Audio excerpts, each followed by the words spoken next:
Hi there, I'm Richard Cobbett and I reviewed Hack and Slash for IGN, the latest game to come from Double Fine's Amnesia Fortnights, and one of the cleverest puzzle games you're ever going to play.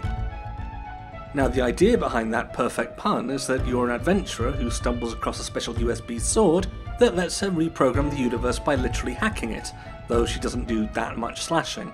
Now this is clearly a very nice power to have. The only problem is that the ruler of the world, a wizard called Christoph, can do this as well, and he's not quite so keen on sharing it as he is on teleporting around like Ganon in the old Legend of Zelda cartoons. To begin with, all of this works much as you'd expect.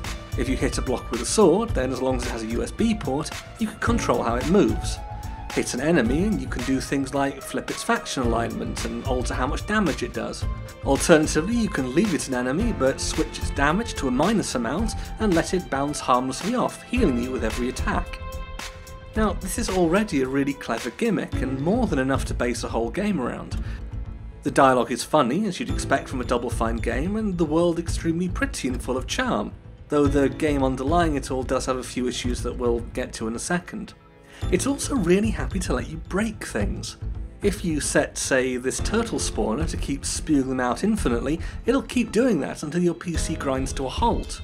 Later, it's possible to crash the entire universe, and for once that really is a feature, not a bug. All this twiddling though is really just hack and slash warming up. Progressing unlocks increasingly powerful abilities, like controlling the flow of time and seeing the underlying triggers that control the map, though you have to get most of these glyphs translated before they're actually any use. Where getting something like the boomerang in The Legend of Zelda is intended to make you more effective against its enemies though, hack and slash is more about giving you abilities to use against it, the game, wanting you to go from pretend hacking to the real deal.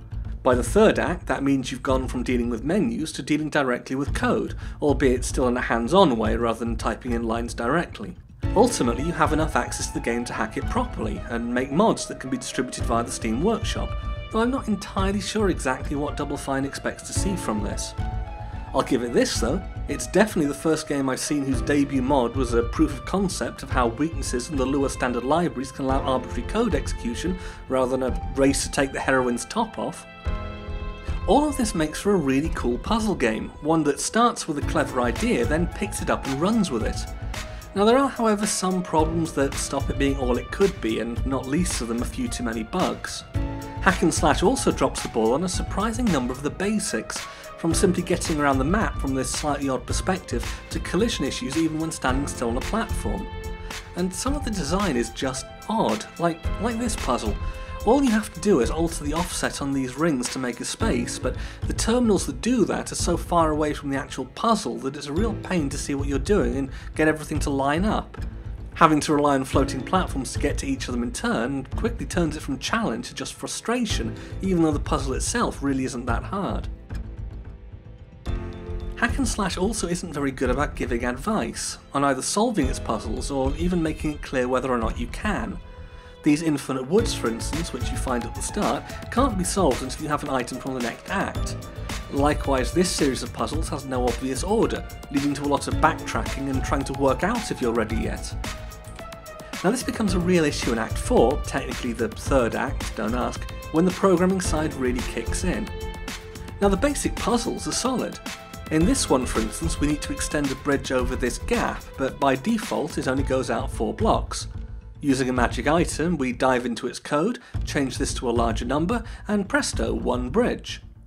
As these things get more complicated though, there's little to no assistance if you don't immediately get what you have to do, as well as the code rooms going multiple levels deep, and the abstraction of all the programming to these terminals and gemstones and so on, actually making the whole thing more confusing than just dealing with code. This is going to be a real brick wall to many players, and as well as not offering much advice, there's really not that much encouragement or real reason to care at this point. Not only are these presented as pure logic puzzles in universe, a series of trials, rather than something that uses programming to a more fantastical end like the rest of the puzzles, you're outright locked in this really boring cave until you get them right. Now the good thing is that when you do finally do that, you're going to feel really smart. Just as discovering a new item or clever use for a technique is better than picking up any random weapon upgrade. Hack and Slash's puzzles increasingly reward out-of-the-box thinking, though, as said, it is primarily a puzzle game where the puzzles are built around the hacking skills, rather than being set in a world that you get to blow open by changing the rules of engagement. That actually feels like a bit of a shame, as there'd be much more sense of power if you were in a Hyrule style world that has no idea what's about to hit it. It's this kind of thing that unfortunately pulls Hack and Slash down from the 8s that its ambition definitely deserves and into the 7s.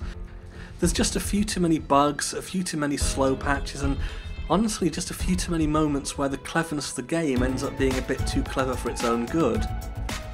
It is, however, easily one of the most interesting games you'll play this year, and one with a ton of charm, so if the basic premise sounds good, definitely do check it out.